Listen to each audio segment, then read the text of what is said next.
police officer, I'm compelled to make this video. I've been in law enforcement for 10 years, and I'm speaking to my peers, other fellow officers, people in any kind of law enforcement position. I've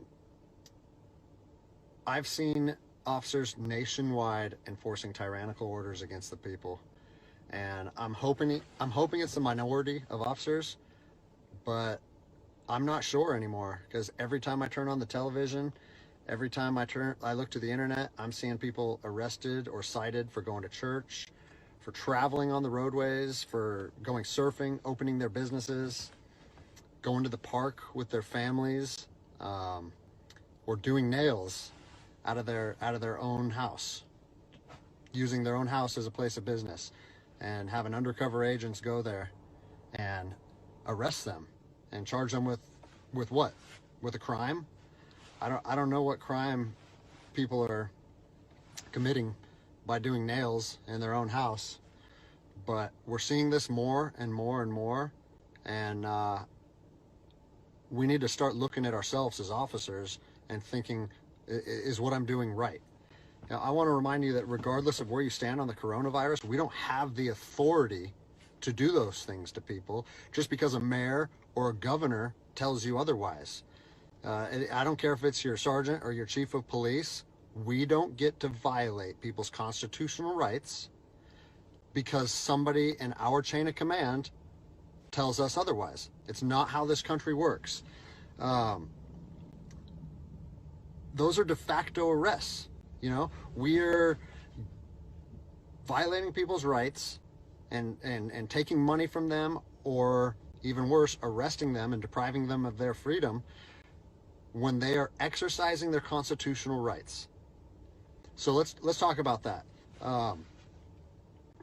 Let's read something right here off of the Declaration of Independence. All men are created equal. Among these, we have the right to life, liberty, and the pursuit of happiness. That to secure these rights, governments are instituted among men, deriving their power from the consent of the governed, meaning our power and any government official's power is derived from the people. Okay? We don't hold power over our citizens. It's contradictory to everything that our country stands for. And this is what I'm seeing. First Amendment rights, telling people they can't go to church, freedom of religion. Okay? Telling people they can't protest, freedom of assembly. Fourth Amendment violations, illegal traffic stops to check for papers. What are you, the Gestapo? Is this 1930s Nazi Germany? You don't get to stop people unless you have reasonable suspicion or probable cause that they have committed a crime. And I know people that have personally been stopped saying, we want to see papers showing that you're essential. David 2, copy a phone call. That is not how our job works, okay? What really has been pissing me off lately is the fact that these officers that are going out here and enforcing these tyrannical orders, what they're doing is they're making my job and my safety, or they're putting my job and my safety at risk. Because what you're doing is you're widening the gap between public trust and law enforcement officers. And what that's going to do is it's going to, I mean, look at what's happened to law enforcement in the last 10 years. Less and less public trust, and more often than not, that is a result of isolated incidents that get blown out of proportion. They're not isolated anymore. They're happening every single day. And the thing that I want you guys to realize is that our power that we hold as law enforcement officers, it's nothing more than a facade. It's a badge and a gun. And people, you don't realize, if you haven't lived in anarchy, if you haven't seen combat, things can be stripped from people in a heartbeat. And that's what I'm afraid of. I'm afraid that these actions are going to wake a sleeping giant, i.e. the American people, okay? They are going to be put in a position where they won't have their rights trampled anymore. And us as law enforcement officers, we'll have our ability to enforce the law stripped from us in about 10 minutes. Okay? I think what is going to happen if this continues is we're going to see bloodshed in the streets. Okay? I don't want to see bloodshed in the streets on either side of this coin. I don't want to see fellow officers get injured or killed, and I certainly don't want to see citizens get injured or killed. And I promise you, most of you out there doing these tyrannical acts against our citizens, you're not ready for combat. You're not mentally or physically ready for combat in the first place. I promise you, you don't want to go through that, and I hope I never have to go through that again. You don't get to just say, well, I'm doing this because I was told to do so, or I'm following orders, or I need to keep this job.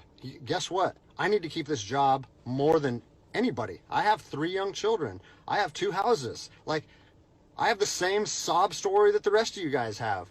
But my personal choices and my living arrangements, no matter what they are, don't allow me to trample on people's rights.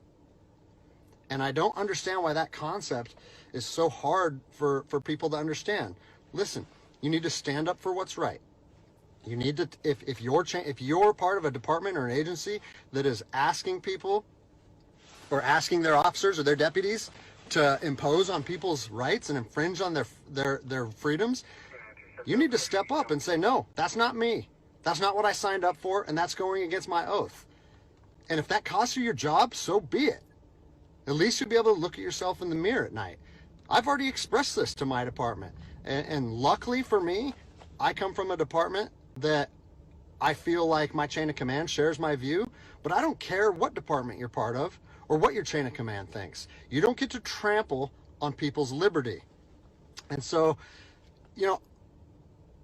as a special operations veteran, I've fought on the streets of Iraq under the U.S. government's guise of freedom.